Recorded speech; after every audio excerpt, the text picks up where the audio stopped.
1433 সাল, আর কয়েকটা মুহূর্ত আমরা আবার নতুন একটি বছর পেতে চলেছি। আর এই বছরটা কেমন যাবে মীন রাশির জাতক জাতিকাদের, এই নিয়ে বিস্তারিত আলোচনা করব। আজকের আলোচনার বিষয় বার্ষিকী রাশিফল মীন রাশির। একটা বছর কি হতে চলেছে, তার স্বাস্থ্য, শিক্ষা, অর্থ, প্রেম, ভালোবাসা সবটাই আমি বলবো এবং বোঝানোর চেষ্টা করব। আপনারা যারা আমার প্রোগ্রাম দেখেন তারা জানেন আমি একটা কথা ব্যবহার করি, অ্যালার্ট। এই আলোচনা থেকে আমি অ্যালার্ট করার চেষ্টা করব। যারা যারা অ্যালার্ট হতে পারবে তাদের জীবনের পরিবর্তন ঘটবে। যারা নিজেকে অ্যালার্ট রাখতে পারবে না, শুধু শুনবে টাইম পাস, যা হবে হবে আমার জীবনে, তাদের ক্ষেত্রে কিন্তু কোনো লাভ আসবে না। তাই আমি একটা কথা সবসময় বলি যে কানে শুনে কখনো ধনী হওয়া সম্ভব না। আমি বলে দিলাম অমুক রাশির ধনী, আপনি ধনী হয়ে গেলেন, একদম না। আমি বলে দিলাম অমুক রাশির ধনী, সেই অমুক রাশি যদি সেই কথাটাকে শুনে গুরুত্ব দিয়ে তার জীবনে অ্যাপ্লাই করে, পরিশ্রম করে, সে ধনী হবে। অর্থাৎ আপনার সময় বলে আমি জানানোর চেষ্টা করি, আপনার কিছু করবেন না, শুয়ে বসে থাকবেন, আপনি ধনী কোথা থেকে হবেন? হবেন না। পরিশ্রম করতে হবে, নয় ব্রেনকে, নয় শরীরকে। পরিশ্রম দুরকম হয়, একটা ব্রেনের পরিশ্রম হয়, দেখবেন বাবু মানুষ কিচ্ছু কোনো কর্ম করবে না, ল্যাপটপ বা কম্পিউটার নিয়ে বসে আছে, তার মায়না কত? 2 লাখ 3 লাখ। আবার কেউ আছে পরিশ্রম করে, সেই পরিশ্রম মানে আপনার মাঠে জন খাটা নয়, কোদাল চালানো নয়, সেটাও কিন্তু স্ট্যান্ডার্ড পরিশ্রম। তবেই আপনি কিন্তু ধনী হতে পারবেন।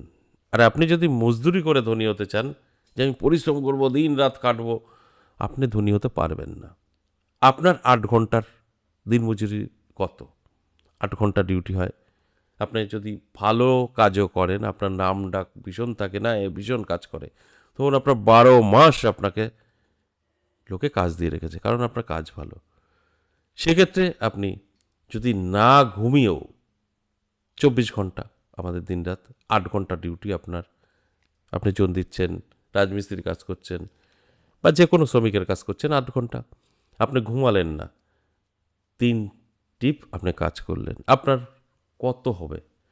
500 টাকা হবে, 700 টাকা হবে।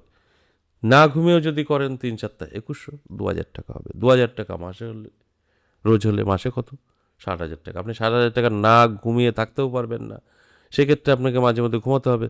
সেটাই গিয়ে কিন্তু 24 ঘন্টা কাজ করলেও আপনার 30-40 হাজার টাকা কাজ করবেন, সেখানে খেয়ে দিয়ে আপনি কোটিপতি হওয়াটা অসম্ভব ব্যাপার হবে। তাই কখনোই আপনি পরিশ্রম করে কোটিপতি হতে পারবেন না। পরিশ্রম তো থাকবেই, সেই পরিশ্রমগুলো শুধু শরীরের নয়, ব্রেনের পরিশ্রম এবং শরীরের পরিশ্রম। তাই এইভাবে আপনার বুঝতে হবে যে আপনি শুধু পরিশ্রম করবেন আর কোটিপতি হয়ে যাবেন, তাও কিন্তু না। ব্রেনের পরিশ্রম, আর সেই জায়গাগুলোই আমরা জানানোর চেষ্টা করি। কিছু কিছু সময় আছে আপনার জন্য ভীষণ শুভ, আর এই শুভ সময় যদি ছোট্ট কিছু আপনি পরিশ্রম করেন বা ছোট একটু যোগাযোগ রাখেন, সেখান থেকে আপনি বড় ফায়দা পেতে পারেন। আর অন্যান্য টাইমে আপনি ভীষণ পরিশ্রম করছেন কিন্তু কোনো ফায়দা আসবে না, কারণ গ্রহ নক্ষত্র আপনাকে সাপোর্ট করবে না। বাস এটাই হচ্ছে বোঝার বিষয়, যে এই অঙ্কটা বুঝে গেছে তার ভাগ্য সে বদলে ফেলেছে। এত কথা বলার একটাই কারণ, আপনারা অনেকেই বোঝেন না, শুধু আনন্দে থাকেন ঘরে শুয়ে বসে কোটিপতি হওয়ার জন্য। দেখেন আমার রাশি ভালো তো, আমার রাশি ভালো তো, বাহ, এই যেই বলবো অমুক রাশি কোটিপতি, ভীষণ খুশি, আমার তো কোটিপতি বলে দিয়েছে। এত সহজ নয়। আপনাকে বলেছি আপনার সময়টা ভালো, কাজে লাগান। সময় কাজে না লাগালে কখনোই পরিবর্তন আসবে না। এবার আমি বিস্তারিত আলোচনা করব, তার আগে দেখব এই নতুন বছর কোন গ্রহ দ্বারা পরিচালিত, তার উপরে ভিত্তি করে আপনার জীবনের উন্নতি হবে। তো তাহলে বিস্তারিত বলবো, কে রাজা, কে মন্ত্রী, কে জলাধিপতি, কে শস্যাধিপতি, সবটাই কিন্তু বলবো। এই 1433 সাল রাজা হলেন রবি গ্রহ। রবি রাজত্ব করবে, রবি পরিচালিত বছর এই 1433 সাল। এবং রবির সাথে সহযোগিতা করবে, অর্থাৎ মন্ত্রী কিন্তু বুধ হবে, বুধ গ্রহ মন্ত্রী হবে। এদিকে রবি এবং বুধ, বুঝতেই পাচ্ছেন এই দুটো গ্রহ একত্রে বুধাদিত্য রাজ্যকে তৈরি হয়, এবং এরা দুজনই মিলে কিন্তু এই বছরটা পরিচালিত করবে।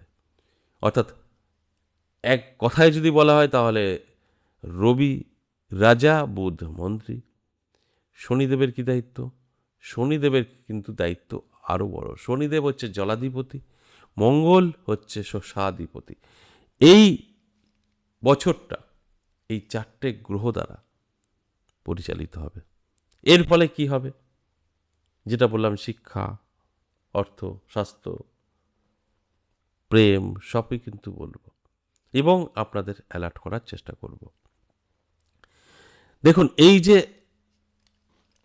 আলোচনা করছি, এই আলোচনাগুলো যদি আপনাদের মনে হয় যে আমাদের একটু ভালো পরামর্শ দিচ্ছে, আমাদের জানানোর পিয়নের কাজ করছে, এটা শুনে আমাকে তৈরি থাকতে হবে, এগুলোকে অ্যাচিভ করতে হবে, আপনি 100% সফলতা পাবেন।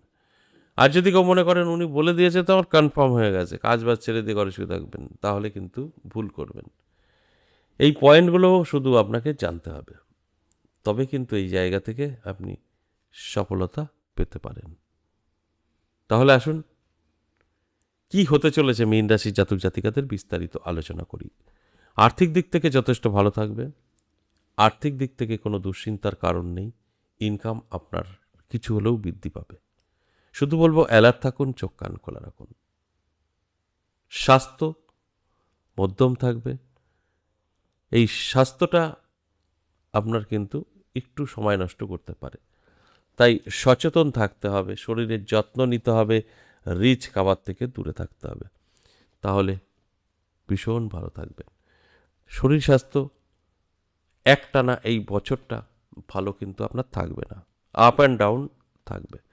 বেকারদের জন্য বলবো, এই বছর যথেষ্ট শুভ। আপনারা যে কোনো কাজে আপনি লাগতে পারেন, সেখান থেকে সাকসেস আসবে। সেটা আপনি নিজে কিছু করুন বা অন্যের অধীনে, সাকসেস থাকছে, শুধু চেষ্টা করতে বলবো। শিক্ষার্থীদের কথা বলবো, যারা পড়াশোনা করছেন প্রাইমারি লেভেল বা উচ্চশিক্ষায়, দুটো ক্ষেত্রেই কিন্তু মধ্যম ফল পাবেন। চেষ্টা করলে সাকসেস, চেষ্টা না করলে আনসাকসেস। তাই চেষ্টা করুন। পড়াশোনা কিন্তু মোটামুটি থাকছে, আর গাফলতি করলে কিন্তু সেটা আপনার উপরেই নির্ভর করবে, আপনার রেজাল্ট খারাপের বিষয়টা। তাই অ্যালার্ট থাকুন।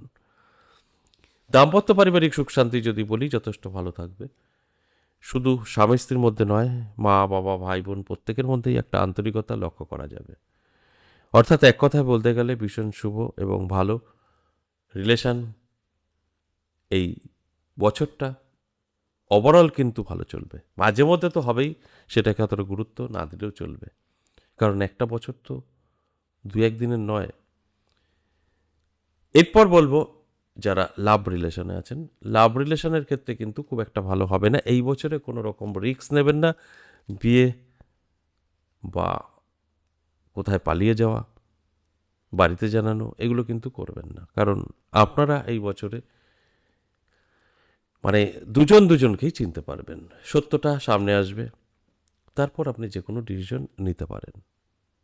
এই বছর কোনো ডিসিশন নিলে পরে জানতে পারবেন, সেক্ষেত্রে তো আপনি অলরেডি বিয়ে টিয়ে করেই ফেলবেন, না এদিক না ওদিক কোনো দিকেই যেতে পারবেন না। তাই একটু ওয়েট করে যে কোনো কাজ করুন। এই আলোচনাগুলো আপনাদের কিন্তু সম্পূর্ণ অ্যালার্ট করার জন্য করা হয়, ওভারঅল একটা আলোচনা।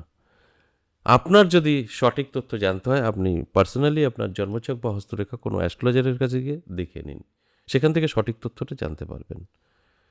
আশা করি বুঝতে পেরেছেন। আজ এ পর্যন্তই, আবার আসবো নেক্সট ভিডিও নিয়ে। ততক্ষণ ভালো থাকুন।